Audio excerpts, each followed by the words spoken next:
प्रश्नावली 1.1। प्रश्नावली 1.1 के सारे क्वेश्चंस हम लोग यहाँ पर सॉल्व करते हैं ताकि हमारा कोई भी डाउट इस चैप्टर में, ठीक है, इस एक्सरसाइज में नहीं बचे। तो देखते हैं पहला क्वेश्चन क्या है अपना, ठीक है। तो पहला क्वेश्चन अगर हम लोग देखें तो पहला क्वेश्चन क्या है, क्या शून्य एक परिमेय संख्या है और क्या इसे आप p बटा q के रूप में लिख सकते हैं, जहां p और q पूर्णांक है और q नॉट इक्वल टू 0 है। तो कुल मिला के ये यही कहना चाहता है कि शून्य जो है वो एक परिमेय संख्या है कि नहीं है। तो देखते हैं भैया, शून्य जो है वो एक परिमेय संख्या होगी क्या। देखिए, अगर बात की जाए शून्य की तो शून्य को हम लोग क्या लिखेंगे, शून्य, या फिर शून्य को हम लोग लिख सकते हैं शून्य डिवाइडेड बाई 1, या इसको लिखा जा सकता है शून्य डिवाइडेड बाई 2। लेकिन सभी की जो वैल्यू है, सभी का जो मान है वो कितना आता है, शून्य ही आता है, ठीक है। 0/1 लिखो, चाहे 0/2 लिखो, चाहे 0/5 लिखो, चाहे 0/10 लिखो, वो सारी की सारी संख्याएं आपकी 0 के या शून्य के बराबर ही है। तो अब हम लोग कंपेयर करते हैं अपनी परिभाषा से कि परिमेय संख्या जो होती है उसकी परिभाषा क्या होती है। परिमेय संख्याओं की अगर परिभाषा की बात करें तो ऐसी संख्या है जो p बटा q के रूप में होती है और q आपका 0 नहीं होता है और p और q दोनों ही क्या होते हैं, पूर्णांक होते हैं। दोनों ही क्या होते हैं, आपके पूर्णांक होते हैं। ऐसी संख्याओं को हम लोग क्या कहते हैं, ऐसी संख्याओं को हम लोग परिमेय संख्याएं कहते हैं। तो देखो, बात करते हैं शून्य की, तो शून्य को हमने क्या लिखा, शून्य की अगर बात की जाए तो शून्य को हमने शून्य बटा मान लीजिए 2 लिखा, ठीक है ना। तो ये हो गया p और ये हो गया आपका q, तो ये हो गया p बटा q के रूप में। अब देखिए p क्या है आपका 0 और q कितना हो गया यहाँ पर 2।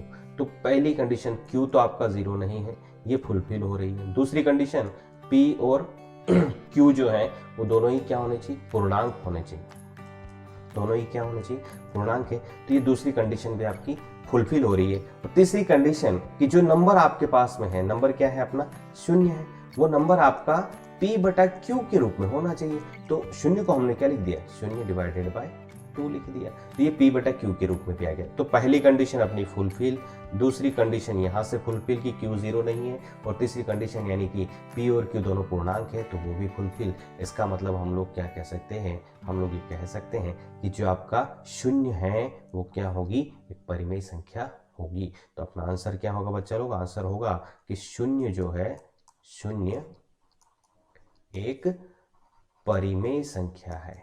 कौन सी संख्या है, परिमेय संख्या है। और इसका एक्सप्लेनेशन जो है हम लोग दे चुके हैं, ठीक है। अब बढ़ते हैं आगे।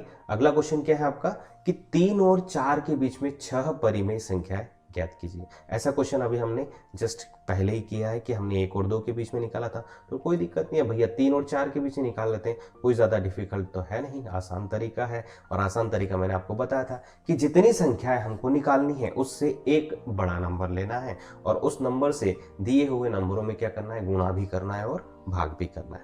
तो हमारे पास में कितनी, 3 और 4 दे रखे हैं। अंक कौन कौन से दे रखे हैं जिनके बीच में हमें निकालना है, हमें दे रखा है क्या, 3 और दूसरी संख्या क्या है, 4, ठीक है ना। तो 3 और 4 की हमने बात करी, तो हम लोगों को कितनी संख्याएं निकालनी, इनके बीच में 6 परिमेय संख्या निकालनी। तो हम लोग क्या करते हैं, 6 से एक बड़ा अंक लेते हैं यानी कि 7। तो 7 से मल्टीप्लाई भी करते हैं 3 में और 7 से डिवाइड भी करते हैं, और उसी तरह से 4 में भी 7 से मल्टीप्लाई भी करते हैं और 7 से डिवाइड भी करते हैं। तो ये हो जाएगा बच्चा 21 डिवाइडेड बाई 7, 21/7, और ये हो जाएगा आपके पास में कितना, 28 डिवाइडेड बाई 7, ठीक है। अब देखिए 21/7 और अगला नंबर है 28/7। तो 21/7 से 28/7 के बीच में हम लोग अगले नंबर्स ढूंढ सकते हैं, कौन कौन से होंगे। 21 से बड़ा क्या होता है, 22, तो दूसरा नंबर होगा 22/7, तीसरा 23/7, चौथा आपका 23/7, 24/7, 25/7, 26/7 और 27/7। तो ये सारे के सारे नंबर्स जो हैं आपके, ठीक है, ये सारे के सारे नंबर क्या रहेंगे, 21/7 और 28/7 के बीच में। और 21/7 क्या है, 3 के बराबर, और 28/7 क्या है, 4 के बराबर। तो इनके बीच में 6 नंबर जो हमें ढूंढना थे वो 6 के 6 नंबर हमें मिल गए। कौन कौन से रहेंगे, 22/7, 23/7, 24/7, 25/7, 26/7 और 27/7। एक बात और याद रखिएगा कि ज़रूरी नहीं है कि आप लोग 6 परिमेय संख्या निकालनी है तो 7 से ही मल्टीप्लाई करें। आप लोग 8 से भी कर सकते हैं, 10 से भी कर सकते हैं, 20 से भी कर सकते हैं, लेकिन कम से मत करना। अगर कम संख्या से करोगे तो आपको संख्याएं तो मिलेगी, परिमेय संख्याएं तो मिलेगी, लेकिन जितनी आपको चाहिए उतनी नहीं मिलेगी। जैसे हमने यहाँ पर क्या किया था, हमें 6 परिमेय संख्याएं निकालनी थी, ठीक है ना। हमें कितनी निकालनी थी, 6 परिमेय संख्याएं। तो हमने 7 से मल्टीप्लाई किया था। किससे मल्टीप्लाई किया था, 7 से। और 7 से मल्टीप्लाई करने पर हुआ क्या, एक्चुअल में हमें इसके बीच में 6 परिमेय संख्याएं मिल गई। कितनी मिल गई, 6। उसी तरह से अगर आप 8 से करोगे तो आपको 7 परिमेय संख्या मिल जाएगी, 9 से करोगे तो आपको 8 मिल जाएगी, मतलब एक कम मिलेगी। जो संख्या आप जिससे मल्टीप्लाई करोगे उससे एक संख्या जो है आपको परिमेय संख्या कम मिलेगी। इसलिए आप लोगों को क्या करना है कि जितनी परिमेय संख्या निकालनी, जनरली एक नंबर उससे ज्यादा ही लेना, उससे कम मत लेना। उससे और भी ज्यादा ले सकते हो लेकिन कम नहीं लेना है। तो इस तरह से हम लोग किन्हीं भी दो संख्याओं के बीच में परिमेय संख्या ज्ञात कर सकते हैं, ठीक है। अगला उदाहरण देख लेते हैं हम लोग कि देखिए क्वेश्चन नंबर 1 भी हो गया अपना, क्वेश्चन नंबर 2 भी हो गया। क्वेश्चन नंबर 3 को चेक करते हैं। क्वेश्चन नंबर 3 क्या है आपका कि 3/5 और 4/5 के बीच में 5 परिमेय संख्या आपको निकालनी। तो वही तरीका है, चाहे इस तरह के नंबर आए चाहे किसी भी आए, ठीक है, आपका तरीका वही रहेगा। तरीका वही क्या रहेगा कि आपको 5 परिमेय संख्याएं निकालनी है भैया। तो कौन से नंबर से मल्टीप्लाई करेंगे, 6 से। तो पहला अंक अपना क्या है, पहला अंक जो है अपना वो है 3/5, ठीक है। इसको 6 से गुणा भी करो और 6 से भाग भी करो, तो जो संख्या मिलेगी वो कितनी मिलेगी, 18/30। और दूसरा अंक क्या है आपके पास में, दूसरा अंक है 4/5। इसको भी 6 से गुणा करो, 6 से भाग करो। तो ऐसा करोगे तो हमें क्या मिलेगा, 24/30, ठीक है। तो हमारा जो नंबर है वो क्या मिल गया एक्चुअल में, 18/30 और 24/30। इनके बीच में संख्या अगर हमें निकालनी है तो निकालो भैया। 18 के बाद में अगला नंबर क्या है आपके पास में, 19/30, उसके बाद में 20/30, उसके बाद में 21/30, उसके बाद में 22/30 और उसके बाद में 23/30, ठीक है। तो ये 5 संख्याएं आपको यहाँ पर मिल गई और ये पांचों की पांचों संख्या आपकी क्या रहेगी, 3/5 और 4/5 के बीच में रहेगी। तो इस तरह से हम लोग किन्हीं भी दो परिमेय संख्याओं के बीच में अन्य परिमेय संख्या ज्ञात कर सकते हैं, ठीक है। अगला क्वेश्चन देखिए अपना चौथा वाला क्वेश्चन, जो कि सत्य और असत्य टाइप का है।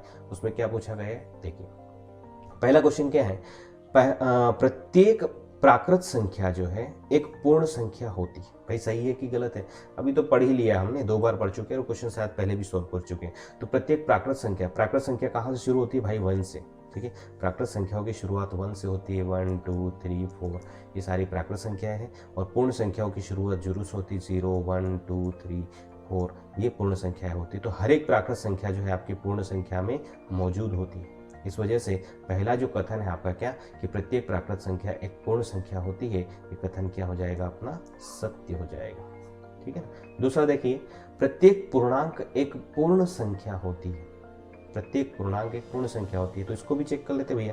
देखिए अगर पूर्णांक की बात करें तो पूर्णांक क्या है, -3 -2 -1 0 1 2 3, और ऐसे इधर भी चलता रहेगा और इस तरह से इधर भी चलता रहेगा। और अगर पूर्ण संख्या की बात करें तो उनकी शुरुआत तो 0 से होती भाई, 0 1 2 3 4। तो अब देखो स्टेटमेंट, देखो स्टेटमेंट क्या है अपना, स्टेटमेंट ये कह रहा है कि क्या प्रत्येक पूर्णांक जो है पूर्ण संख्या होती है। तो भैया पूर्णांक में तो नेगेटिव नंबर भी आ रहे हैं, ठीक है। पूर्ण संख्या में नेगेटिव नंबर यानी कि ऋणात्मक संख्याएं नहीं आ रही है। तो इसका मतलब क्या है, ये कथन आपका असत्य हो जाएगा, क्योंकि प्रत्येक पूर्णांक आपका पूर्ण संख्या नहीं होती। उल्टा जरूर सही है। उल्टा कैसे, कि हर एक पूर्ण संख्या जो है, प्रत्येक पूर्ण संख्या जो है वो पूर्णांक होती है। क्योंकि देखो पूर्ण संख्या आपकी 0 से शुरू होकर अनंत तक जा रही है इस तरफ, तो वो सारी की सारी संख्या पूर्णांक के समूह में मौजूद है। लेकिन पूर्णांक के समूह में ये वाली संख्याएं भी है। अब बताओ ये संख्याएं आपकी यहाँ पर पूर्ण संख्याओं के समूह में कहाँ पर है, नहीं है। इसका मतलब क्या है, दूसरा वाला जो कथन होगा आपका वो क्या हो जाएगा, असत्य हो जाएगा, ठीक है ना। तो दूसरा कथन आपका असत्य। अब फिर अगला क्वेश्चन क्या है आपका, प्रत्येक परिमेय संख्या एक पूर्ण संख्या होती है, ठीक है। प्रत्येक परिमेय संख्या एक पूर्ण संख्या होती है। तो ये स्टेटमेंट भी आपका असत्य है, और क्यों है ये आप लोगों को पता है, ठीक है। देखो परिमेय संख्या जैसे 2/3, अब यार 2/3 क्या पूर्ण संख्या होती है, नहीं। पूर्ण संख्या में तो क्या होता है, पूर्ण संख्या में 0 होता है, 1 होता है, 2 होता है, 3 होता है, 4 होता है, ठीक है। 1/2 नहीं होता, लेकिन 1/2 परिमेय संख्या तो है, ठीक है। तो प्रत्येक परिमेय संख्या पूर्ण संख्या नहीं होती है, ये भी आप लोग ध्यान रखिएगा। तो इस तरह से अपनी प्रश्नावली 1.1 जो है वो खत्म हुई। और भी आपको कोई डाउट रह गया हो इस टॉपिक में तो आप लोग मुझे कमेंट सेक्शन में कमेंट कर सकते हो, पूछ सकते हो, ठीक है। और लास्ट में आप लोगों को अगर अच्छा लगा हो, समझ में आया हो तो आप लोग चैनल को ज़रूर सब्सक्राइब करें, ठीक है। आज के लिए इतना ही, धन्यवाद।